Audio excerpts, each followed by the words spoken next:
Join Sid for this edition of It's Supernatural.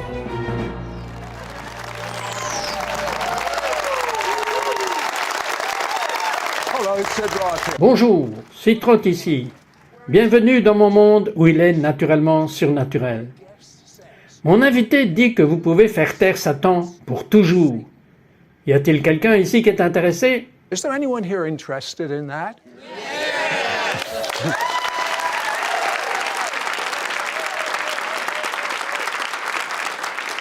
Vous savez, c'est difficile à croire pendant que je parle à Kyle Winkler ici, qu'il était timide, qu'il n'était pas une personne sociable.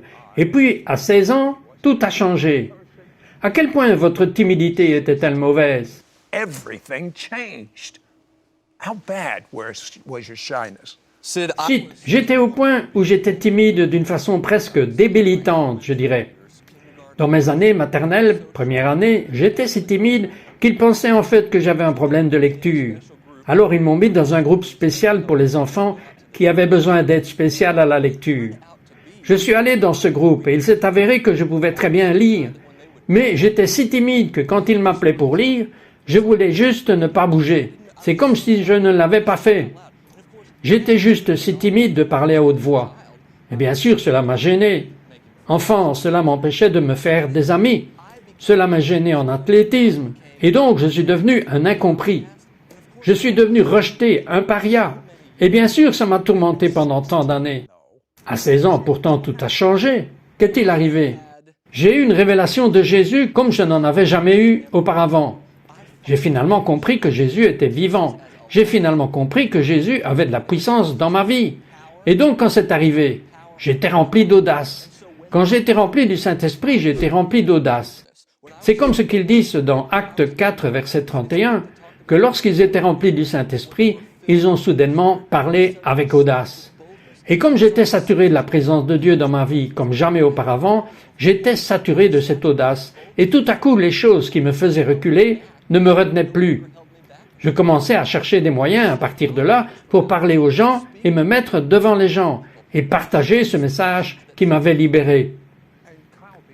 Et Kyle est devenu un dynamique conférencier travaillant pour l'une des plus grandes églises aux États-Unis, un merveilleux ministère. Puis il a décidé que Dieu le dirigeait à commencer son propre ministère. Et juste au moment où il a commencé, devinez quoi? Il a eu un assaut total lorsque le diable a commencé à lui parler. Et il s'est presque fait voler son destin. Qu'est-il arrivé? Of his destiny. What happened? Tout d'un coup, je me suis réveillé un matin et c'était comme si des fléchettes enflammées venaient vers moi. C'était une attaque intense, Sid. Tout à coup, pendant une semaine, il y avait cette voix lancinante qui était perchée sur mon épaule, et tout ce qu'elle faisait à chaque réveil était de chuchoter des accusations dans mon oreille. Et de cette voix incitante, je veux dire, ce n'était pas une pensée éphémère qui se produisait, c'était une attaque démoniaque sur ma vie. Et le premier murmure qu'il a dit était « Regarde ce que tu as fait ». Et cela a redirigé mon esprit vers tous mes péchés. J'étais là, je veux dire, même le moindre péché, j'en étais là. À 4 ans, vol à la tire d'un morceau de chocolat dans le bac à bonbons de l'épicerie, ou emmener le cogneur de Louisville dans le quartier, sans raison. Mais peu importait si c'était petit ou grand, le diable ramenait ces choses à mon souvenir. La prochaine chose qu'il a dit est « Dieu ne peut pas t'utiliser. Tu es trop sale, tu as gâché trop de choses. Tu ne peux pas être utilisé dans le service de Dieu, et encore moins dans les miracles puissants de travail pour lesquels tu pries pour qu'ils coulent à travers toi. » Et la prochaine chose qu'il a faite est de dire, et c'est ce qu'il a fait pendant cette semaine de ma guerre spirituelle, il a exposé la dernière partie de son playbook, en fin de compte. Ce qu'il a fait, c'est qu'il m'a dit « Arrête tout !» Là où je commençais juste mon ministère. just starting my own. Et avez-vous cru en cela? Et je l'ai fait. J'ai commencé parce qu'il me rappelait des choses que j'avais faites réellement. Et alors j'ai commencé à penser, je suppose que je ne peux pas être utilisé dans le ministère, je suppose que je suis trop sale pour l'être, je suppose que j'ai fait trop d'erreurs. Vous savez quoi? Si Kyle n'avait pas eu cette profonde révélation, il aurait été brisé de son destin. Et beaucoup d'entre vous se font voler leur destin. Et qu'est-il arrivé? Many of you are being robbed of your destiny. What happened? Eh bien, tout à coup, vous savez, Dieu ne se contente pas de nous laisser dans le désespoir. il vient nous poursuivre. Et il vient nous poursuivre avec droiture. Dans ma semaine, où c'était une grave guerre démoniaque destinée à me faire taire, tout d'un coup j'ai vu ce verset de l'Écriture comme je ne l'avais jamais vu auparavant. C'était Jean 1, verset 29, quand il dit « Voici l'agneau de Dieu qui ôte le péché du monde ». Et c'était ce mot « voici ». Et sur ce, j'ai été emmené à traverser une profonde révélation. J'étais là, l'œil de mon esprit est allé là, à la croix, un matin, lorsque tout d'un coup, me voilà au pied de la croix. Et j'ai vu l'ampleur de ses armes étendues à travers cette poutre robuste et éclatée. Et j'étais là, juste là, au pied, regardant Jésus. Et j'ai vu son corps battu et meurtri, au-delà de toute description. C'est ce que dit Ésaïe, qu'il était méconnaissable en tant qu'homme. Et je l'ai vu ce jour-là. J'ai vu, comme 2 Corinthiens 5, verset 21 le dit, « Le lieu où celui qui n'avait aucun péché avait pris mon péché. » Toutes les insécurités de mon passé, dont je viens de parler depuis l'enfance, tous les petits, les grands péchés, tout à coup j'étais là, quand j'ai vu cette couronne d'épines avec sa barbe d'un pouce pressée sur son front mutilé. Upon his maimed forehead. Mais vous aviez aimé Jésus auparavant. J'aimais Jésus avant, mais je suis allé au-delà de la croix, c'était la vérité. J'avais commencé, j'étais dans le séminaire, et comme je l'ai dit, un ministère professionnel. Et j'étais à la recherche de choses super sensationnelles. Donne-moi de nouvelles révélations. Mais le Seigneur devait me reprendre à sa stratégie, qu'il était l'agneau qui a été immolé avant les fondements de la terre. La croix a toujours appartenu à la stratégie de Dieu, et j'ai dû revenir en arrière, là, pour le voir moi-même. Et j'ai vu ce sang qui dégoulinait sur son corps qui était si blessé et si battu. J'ai vu ce fléau romain, car il a fouetté le corps sans péché de Jésus. Zacharie, prophétisant ce jour, a dit « Quand ils regarderont celui qu'ils ont percé, ils vont pleurer. » Et quand j'ai vu Jésus avec tous ces trucs sur lui, je suis tombé sur le sol dans mon salon, un matin. Et c'est ce que j'ai fait, j'ai pleuré, pleuré et pleuré. Mon péché est devenu extrêmement coupable. J'ai pleuré, mon tapis était mouillé de larmes. Lorsque j'ai compris enfin que j'avais enfin vu ce que j'avais fait pour Jésus, mais Dieu ne nous laisse pas là, simplement. Il veut nous faire sortir dans la victoire.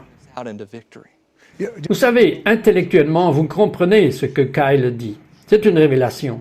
Et je vais vous dire quelque chose. Cette révélation va venir au plus profond de vous et le diable en enfer ne va plus pouvoir vous tourmenter encore. Je veux savoir ce que Kyle appelle la clé pour faire taire Satan pour toujours, quand nous reviendrons. Satan forever when we come back. We'll be right back to It's Supernatural.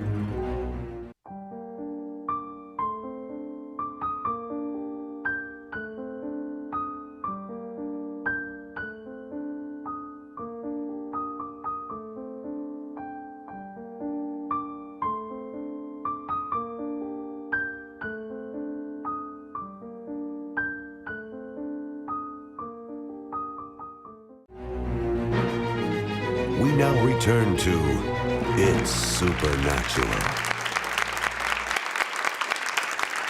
Kyle, Kyle a eu une profonde révélation. Il le connaissait intellectuellement avant cela, mais il a littéralement vu ce que Jésus a fait pour lui comme individu. Et il s'est mis à pleurer, pleurer et pleurer. Et puis Dieu vous a dit de faire quelque chose. and he began to weep and weep and weep. And then God told you to do something. As I was Lorsque j'étais sur le sol de mon salon et que je pleurais, tout d'un coup, l'Esprit a commencé à me parler. Et il a dit, « Je veux que tu te relèves et je veux que tu sortes une feuille de papier. Et je veux que tu fasses une liste, un compte-rendu de tes erreurs. » Colossiens 2, verset 14 parle d'un dossier de nos erreurs. Et donc là, pendant les minutes suivantes, tout ce que j'ai fait, c'est que j'ai écrit ces choses sur ce morceau de papier, ligne par ligne. Les choses que je n'avais jamais traitées, les choses que je n'avais pas complètement traitées, parce qu'elles étaient toujours suspendues au-dessus de ma tête, dirigées par le diable pour m'accuser et me tourmenter avec. Alors j'ai écrit ce dossier de mes erreurs jusqu'à ce qu'il ressemble plus à un acte d'accusation pour mon arrestation.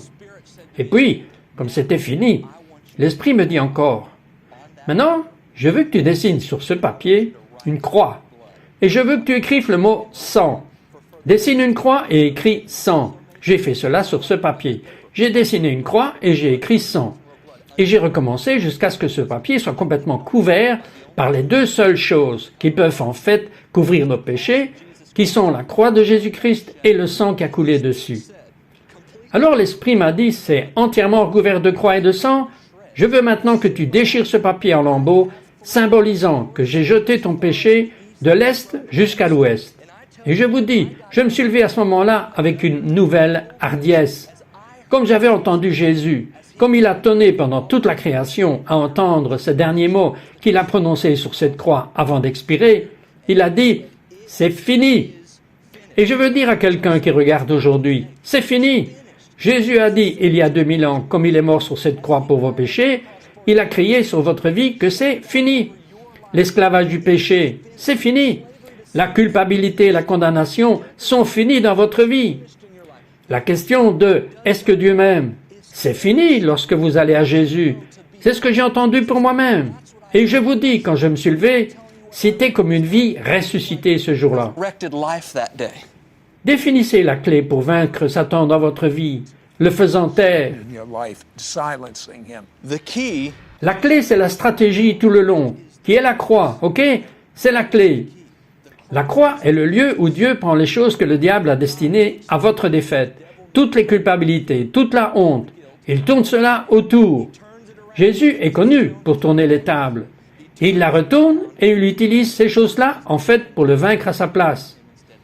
La croix est le lieu où Dieu prend le mal et il le retourne en bien.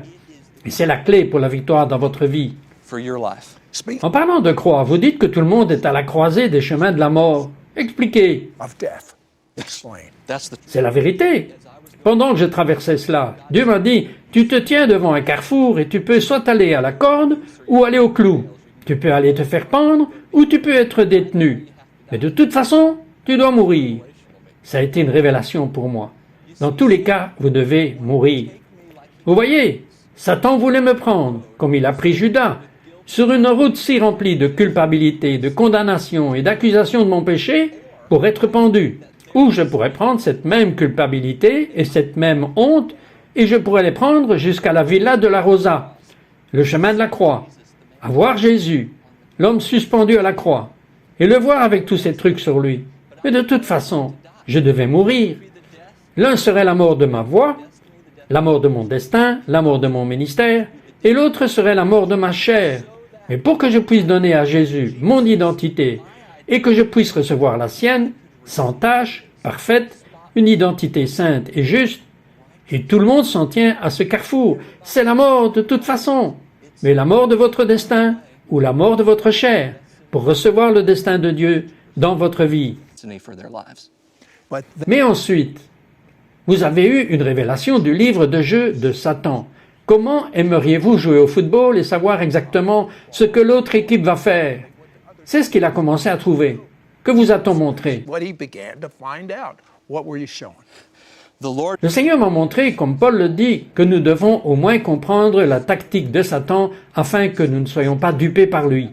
Alors, Dieu a commencé à télécharger en moi pour le partager avec d'autres personnes, et cela a libéré les gens, comme j'enseigne ce genre de choses partout dans le monde, dans tous les pays.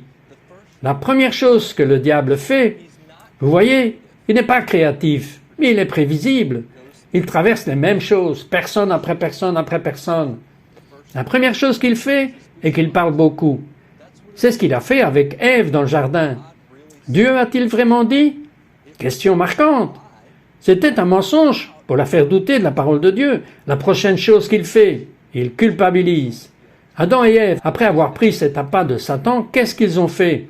Ils sont entrés avec empathie dans les buissons mêmes sur lesquels ils avaient auparavant la domination. Et puis la chose suivante, c'est ce qui se passe. C'est là que la culpabilité va. Elle va dans la honte. La culpabilité est un sentiment que peut-être je fais quelque chose, ou c'est comme ça que je me sens. Mais la honte dit, je suis ceci. Quand j'étais plus jeune, je me sentais rejeté. Mais cela a fini par devenir une identité de honte qui dit, je suis un rejet. Certaines personnes pensent, je me sens déprimé. Et puis finalement, ils disent, je suis déprimé. Ou je me sens malade. Puis ils disent, je suis malade. Et c'est ce que le diable essaye de faire. C'est la toute dernière pièce de son livre de jeu. Voyez, la Bible dit que, en tant que chrétien, Les vieilles choses sont mortes. Voici, il y a encore cette parole. Voici, toutes choses sont devenues nouvelles. C'est votre identité en Christ, votre identité en Jésus-Christ, et que tout est rendu nouveau. Les vieilles choses sont passées. Jésus est venu pour que vous ayez la vie, qui est en fait nouvelle, et cela fait que vous n'êtes pas hanté par votre passé. Mais cela fait comme si le passé n'était jamais arrivé. Et le diable, s'il ne peut pas vous empêcher d'être sauvé, il veut vous empêcher de vivre sauvé. Keep you from living saved. You know, some Vous savez, pour certains d'entre vous, une ampoule s'allume, vous devenez si libre. Quand nous reviendrons, nous partirons pour découvrir plus de clés sur la façon de faire taire le diable pour toujours dans vos vies. your life forever. We'll be right back to It's Supernatural.